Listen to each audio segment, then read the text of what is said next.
it's well recorded in 1940 that just over the horizon, not far out, the German Navy was really quite busy, and they were playing havoc in the shipping lanes off the coast.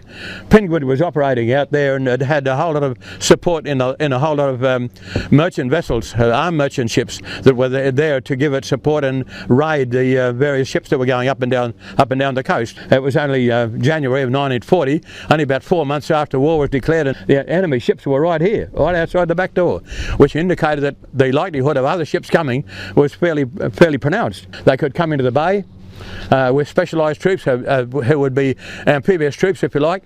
They would be quite at home in boarding landing craft, which would make their way around under the base of Barrenjoey. While on the western shore of Pittwater, there's a whole lot of little bays and beaches and things down there which would be absolutely ideal for a landing.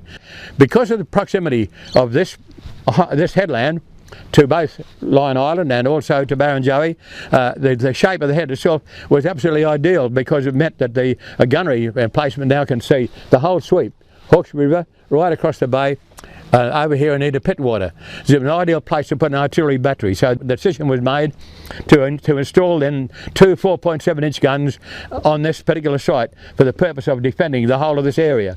General salute, present, ah! Ah! Gentlemen, thank you very much indeed for the wonderful salute to me. I do appreciate that. It's wonderful. Bluey, it is so important for all of us that you are here today. It is such an amazing opportunity to not just have the relics of the past, but a living link to the past, and a living link to the service and the sacrifice that Australians put in during time of war. We are so grateful. Words cannot express the gratitude that we all have for you, for your service, and for the service of your comrades. All of this, Bluey, all of this, the investment, all of the work that everyone's been doing is in honour of you and your comrades.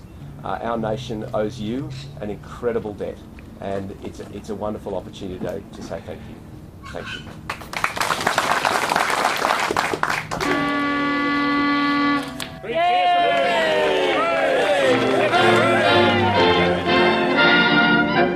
Wish me luck as you wave me goodbye.